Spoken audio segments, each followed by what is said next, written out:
Damos gracias al Señor porque Él es bueno y en todo tiempo, en todo momento, en toda situación y en toda circunstancia lo alabamos, lo glorificamos, lo bendecimos. Aun cuando algunas veces no comprendemos lo que sucede, nosotros alzamos nuestras manos para alabarlo y para darle gracias. Continuamos con estos mensajes que estamos estudiando sobre la trascendencia de la resurrección de Jesucristo. Y el día de hoy nos corresponde la parte 3. Y en esta parte 3 vamos a ver cómo la resurrección de Cristo va a traer también la restauración de todas las cosas. Hemos ido viendo en cada día de que hemos visto este tema, los diferentes momentos y aspectos que afecta y afectó la resurrección de Jesucristo. Por supuesto que al inicio, al pensar en la resurrección de Jesucristo, lo primero que pensamos es que la muerte fue vencida. Y claro, así lo dice la palabra del Señor, ¿verdad? Sorbida es la muerte en tu victoria, oh Señor. La victoria sobre la muerte fue lo que Jesucristo logró al resucitar.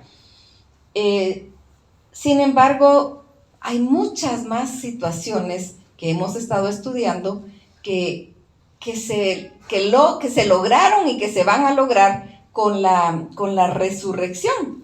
Y vamos a regresarnos hasta el Génesis en nuestra mente, hasta el momento de la creación. Dios creó todo cuanto hay, todo cuanto existe, nos narra Génesis 1, toda la creación, y nos habla también de la creación del hombre. Y Dios le da parámetros específicos al hombre y le dice de un árbol que de ese árbol no iba a comer fruto. Le dice, de todos los frutos de los árboles puedes comer, pero de este no. Y nosotros debemos comprender que Dios no creó un montón de robots, no nos creó con un chip para que lo adoremos y lo obedezcamos, sino que Él nos creó con libre albedrío, como seres humanos capaces de decidir. Pero Dios quiere que seamos obedientes. Y en el momento que el hombre decide desobedecer a Dios, entra el pecado. Nos cuenta la palabra aquí en Génesis que Dios les dijo, no van a comer de ese árbol, porque el día que de él coman, morirán. Y entonces la serpiente viene y tienta a Eva. Y utiliza, porque como Satanás es el engañador por excelencia, ¿verdad? Entonces utiliza las mismas palabras y le dice, con que les dijeron que no tienen que comer de este fruto. Y pues no van a morir. No van a morir. Sino que lo que va a pasar es que van a ser abiertos sus ojos y entonces van a ser ustedes igual a Dios. ¿Y cómo es eso que la mujer le creyó más a Satanás que a Dios? Porque Dios les había dicho, si comen van a morir. Y efectivamente la muerte no entró en forma inmediata al momento de solo comer y caer muerta en ese momento, pero en la muerte entró. Con la muerte entró con el pecado, por supuesto, entró la muerte, entró la enfermedad, entró la aflicción, entró el dolor. Por la desobediencia. Pues ellos, por supuesto, vivieron casi 1000 años, pero tenían que seguir vivos. No tenían que haber muerto. Pero el pecado sí trajo la muerte. La idea de querer ser igual a Dios sigue siendo la idea del ser humano. Tenemos tantos pseudocientíficos que se creen tan inteligentes y que ellos creen que son mejores que Dios, que van a ser llegar a la mente de Dios. Por supuesto, en su mente ellos dicen no hay Dios, pero quieren llegar a la estatura de Dios. ¿Y qué van a llegar? Ellos se creen muy inteligentes. Pero el ser humano no puede hacer lo que Dios hace, porque Dios es mucho mayor. Siempre va a ser mucho mayor. Ni el más inteligente de todos los seres humanos le llega a Dios. Ni siquiera sumando la inteligencia de todos los humanos, le llegamos a Dios. Porque Él es mucho más grande. Entonces el ser humano en esas sus ansias, digámoslo así, de querer ser igual a Dios, termina desobedeciendo a Dios. Porque viene la serpiente y le dice, lo que pasa es que sus ojos van a ser abiertos y van a ser igual a Dios. Y sigue siendo esa la misma tentación. Querer ser igual a Dios, querer tener todo el conocimiento. Y hay conocimiento, hemos dicho en varias oportunidades que el cristianismo debe ser racional.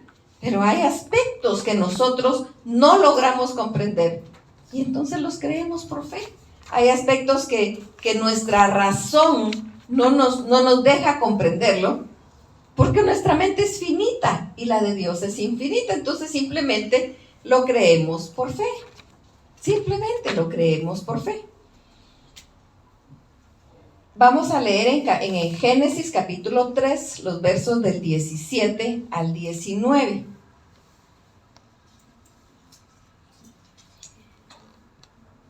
Esto es cuando Dios confronta a Adán luego del pecado y le habla.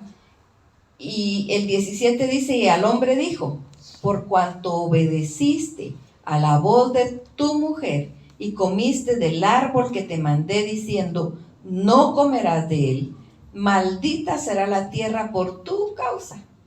Con dolor comerás de ella todos los días de tu vida. Espinos y cardos te producirá y comerás plantas del campo. Con el sudor de tu rostro comerás el pan hasta que vuelvas a la tierra. Porque de ella fuiste tomado, pues polvo eres y al polvo volverás. Y llamó Adán el nombre de su mujer Eva. Hay una confrontación de parte de Dios y una maldición por la desobediencia del hombre. Nosotros actualmente escuchamos mucho que la gente dice, no, si Dios solo es amor, pues no importa lo que yo haga, Dios es amor y Él siempre, y como la palabra dice, Dios es fiel porque Él no puede negarse a sí mismo, aun cuando nosotros fuésemos infieles, Él permanece fiel. Y es cierto. Pero entonces venimos y tergiversamos todo esto y decimos, no, pues yo puedo hacer lo que quiera porque de todos modos Dios es amor y Cristo ya murió, así que no hay problema. Ya está todo resuelto, yo puedo vivir la vida que yo quiera. Pero eso es mentira. Dios es amor, por supuesto, es cierto, pero también es fuego consumidor. Dios puso en el huerto del Edén al hombre y le dio todo. Y algunas veces se ha pensado que el trabajo del humano es parte de la maldición, y no porque Adán tenía trabajo. Desde antes él estaba viendo los animales, estaba clasificando, poniéndoles nombre. El trabajo no es la maldición en sí, sino que el tener que trabajar la tierra y que no siempre nos rinda lo que debe rendir. La tierra recibió una maldición, por eso la resurrección de Cristo también viene a marcar una restauración de la tierra misma. Dice, no comer, maldita será la tierra por tu causa. Con dolor comerás de ella todos los días de tu vida. Espinos y cardos te producirán y comerás plantas del campo. Con dolor. Hay una cosecha, el campesino, el que siembra, sabe los momentos en que hay que sembrar, sabe qué tipo de plantas deben sembrarse cerca, sabe qué tanta agua necesita y la cuida, pero de repente hay situaciones que se dan que devastan una cosecha y se acaba. Los agricultores y empresarios de la agricultura que tienen grandes siembras, hay muchos que exportan sus siembras, pero las exportan antes de tener el producto. ¿Y qué hacen en el momento en que ese producto no llega? Porque se perdió, porque hubo un incendio, porque hubo una sequía, porque hubo una inundación. Esto se da. La naturaleza es terrible, porque algunas veces hay mucha lluvia y algunas veces hay sequía. Pero todo esto es por esta misma maldición que la tierra recibió por causa del hombre. Y entonces todos estos daños de la tierra van a ser también para el ser humano. Ahora, Dios nos dejó a nosotros como seres humanos como administradores de su creación, por ser la estrella de la creación. Pero qué mal trabajo ha hecho el ser humano como administrador. La palabra dice, pero es necesario que los administradores sean hallados fieles. El ser humano ha hecho muy mal trabajo. Y por eso vemos esa contaminación terrible en los ríos. Vemos esos ríos que ya no son ríos de agua, sino que de envases plásticos. Terrible. No son de agua cristalina. Vemos el problema en la capa de ozono. En el tiempo de la pandemia, algunos científicos que estudian todo eso dijeron, se empezó a reparar el agujero de la capa de ozono. Porque como todos estábamos encerrados, no se produjo eso que daña. Pero ahora ya volvió otra vez. Y eso produce cáncer de piel. Y eso produce muchas enfermedades. Pero es por esa misma maldición que recibió la tierra y por la mala administración que el ser humano hace. Pero Dios, con la resurrección de Cristo, también promete una transformación. Vamos a irnos a Romanos capítulo 8, verso 20. Romanos 8, 20 al 23. Dice así. Porque la creación fue sujetada a vanidad, no por su propia voluntad, sino por causa del que la sujetó en esperanza. Porque también la creación misma será libertada de la esclavitud de corrupción a la libertad gloriosa de los hijos de Dios. Porque sabemos que toda la creación gime a una. Y a una está con dolores de parto hasta ahora. Y no solo ella, sino que también nosotros mismos, que tenemos las primicias del Espíritu, nosotros también gemimos dentro de nosotros mismos, esperando la adopción, la redención de nuestro cuerpo. Aquí nos está hablando de la creación misma, que gime a una. Vemos un cambio climático tremendo. Y no queremos comprender que es por la mala administración que el hombre ha hecho. Y por eso es que la creación sufre. Si bien es cierto, no nos va a decir un árbol, mira, me estás tratando mal, pues, o no nos va a decir, mira, si me cortas, ya sea para leña o para que te estorba la mirada, lo vas a sufrir, lo vas a lamentar. Pues el árbol no nos lo va a decir. A pesar de que es un ser vivo, pero no tiene boca ni tiene razón. Pero ¿qué sucede cuando se talan o qué ha sucedido cuando se talan grandes bosques en un cerro? Pues al venir las lluvias y con el paso del tiempo provocan grandes deslaves que han producido catástrofes terribles. Ay, entonces viene el hombre con qué arrogancia a decirle a Dios, ¿y por qué permitiste que eso pasara? Solo podemos imaginarnos Dios diciendo, ¿qué verdad? Él lo estaba cuidando y ahora me culpa a mí. Pero así somos, nosotros queremos culpar a Dios por todo porque según nosotros no tenemos la culpa de nada. Pero hay una mala administración de la naturaleza y entonces la creación gime a una. Y no solo ella, sino que también nosotros mismos que tenemos las primicias del Espíritu. Nosotros también gemimos dentro de nosotros mismos, esperando la adopción, la redención de nuestro cuerpo. Hay una restauración también de la tierra. ¿Cómo va a ser? No sabemos. No podemos explicar lo que no está completamente claro y ponerle nuestras propias palabras y crear grandes herejías, ¿verdad? Vamos a ver lo que dice la palabra. La palabra dice que va a haber restauración, pues va a haber restauración. Si nos vamos a 2 Pedro 3:13, veamos lo que nos dice.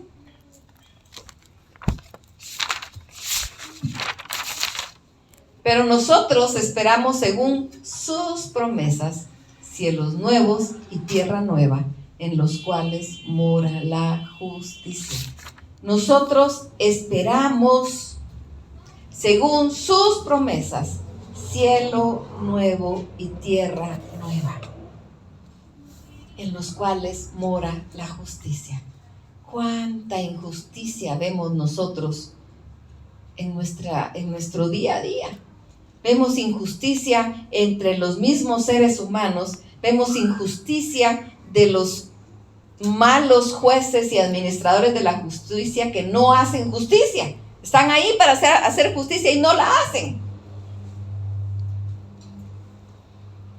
Pero nosotros seguimos esperando cielos nuevos y tierra nueva. Ahora, con el mismo afán de Eva de tener el conocimiento completo, nosotros podemos decir, sí, pero ¿cómo va a ser eso? Y empezar a explicar y armar una herejía terrible, porque empezaríamos a decir lo que la Biblia no dice. ¿Cómo va a ser ese cielo nuevo y esa tierra nueva? Lo único que podemos decir que van a ser nuevos, porque eso es lo que dice aquí, cielo nuevo y tierra nueva. De ahí no podemos decir características, dónde, lugar, no podemos decir lo que la Biblia no dice. Porque de ahí de verdad se derivan muchas herejías. No nos quedemos con esos deseos de Eva, de llegar a ser igual a Dios. Conformémonos con ser sus hijos, es suficiente. Gocémonos en tener un Padre a quien podemos acudir.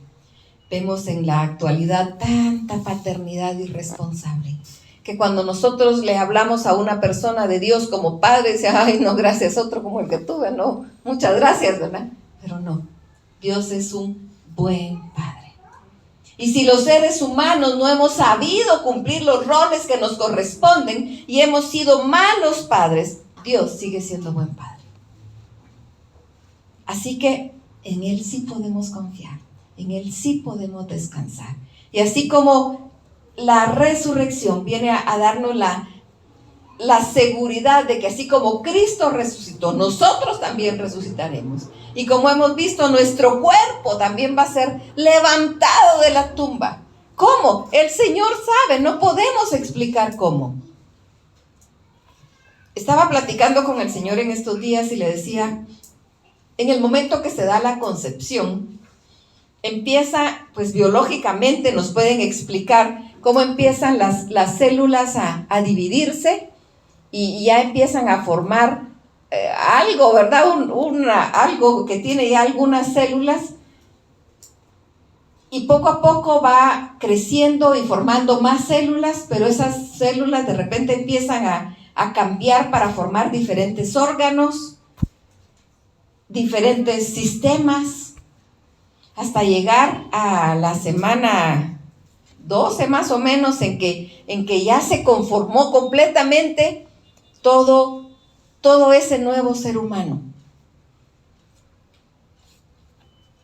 Pero a eso que empieza como una reacción biológica, digámoslo así,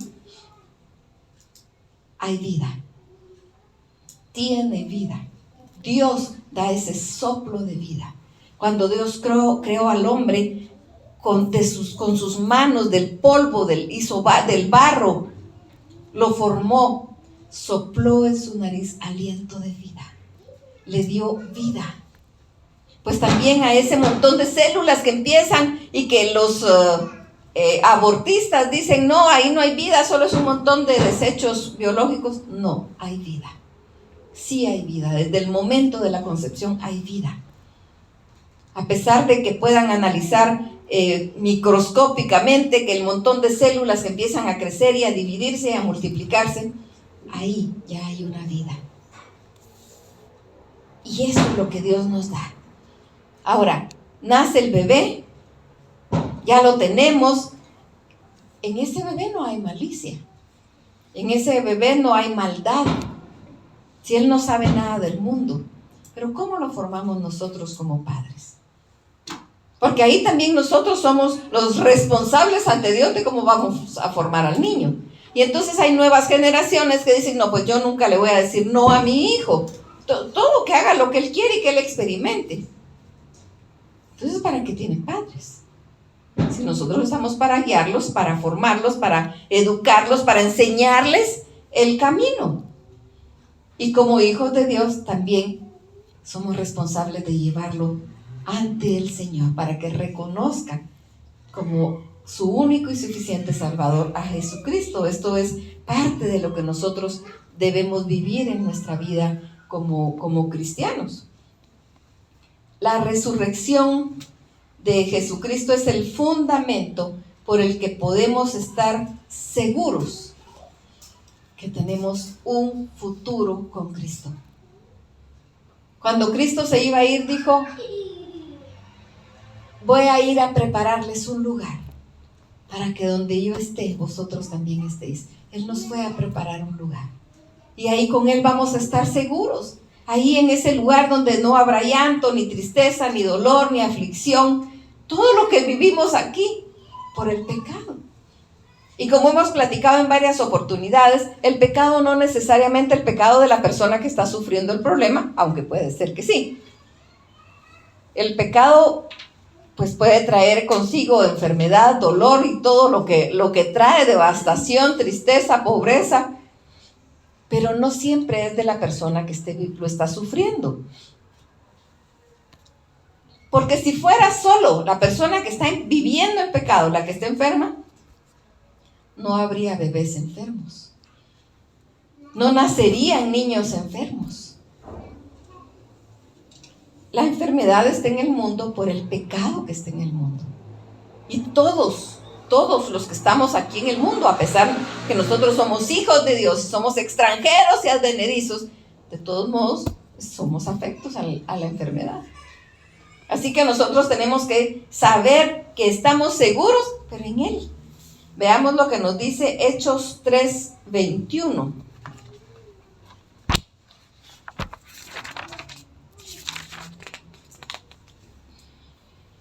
A quien de cierto es necesario que el cielo reciba hasta los tiempos de la restauración de todas las cosas de que habló Dios por boca de sus santos profetas que han sido desde el tiempo antiguo. Aquí está hablando de Jesucristo. En el verso anterior dice, y Él envía a Jesucristo, que os fue antes anunciado, a quien de cierto es necesario que el cielo reciba hasta que los tiempos de la restauración de todas las cosas, de que habló Dios por boca de sus santos profetas, que han sido desde tiempo antiguo.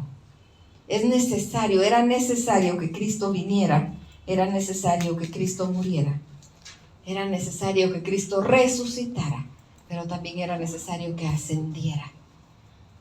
Cuando Él les habló a los discípulos y les dijo, voy a sufrir esto, voy a morir, pero me voy a levantar de la tumba. Y luego me voy a ir. Ellos le dijeron, no, pero no te vayas, pues, no hay necesidad que te vayas, ¿verdad? Pero Él les dijo, es necesario que yo me vaya, porque entonces les voy a enviar al Consolador. Y Él prometió estar con nosotros todos los días. No prometió que íbamos a tener problema. Prometió que no nos iba a dejar solos.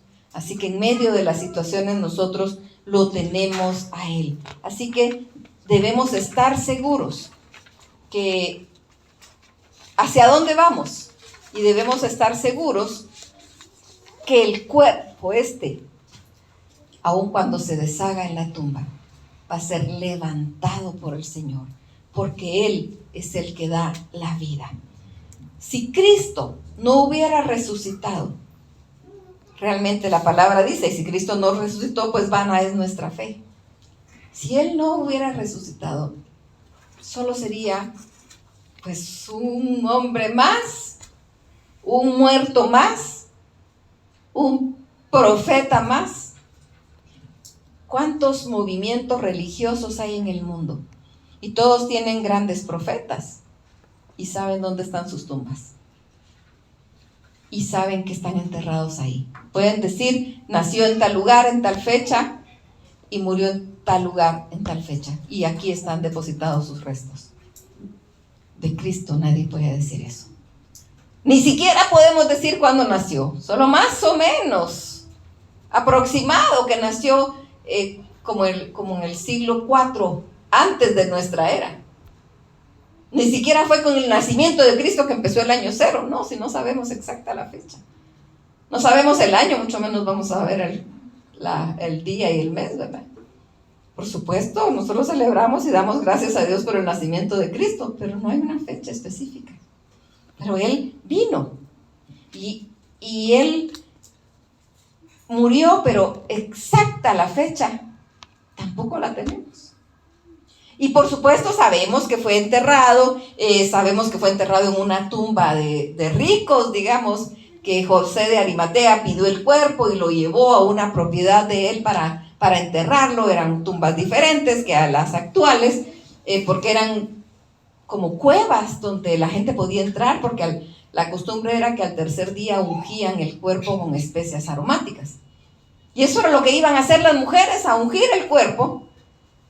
Pero como era Cristo y había dicho que iba a resucitar, entonces los principales de los judíos dijeron, no, mejor no va a ser que se lo roben, pongamos una piedra, y cerraron. Ahora esa tumba quedó vacía. Es más, ni siquiera sabemos exactamente dónde está.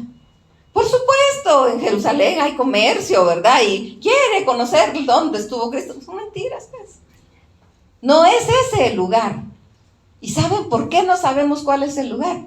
Porque Dios conoce nuestro corazón. Para que no nos desviemos y terminemos adorando en lugar de adorar al único que es digno de adoración. Por eso es que no tenemos fechas, por eso es que no tenemos lugares específicos, ni sabemos cuál era el pesebre, dónde estuvo.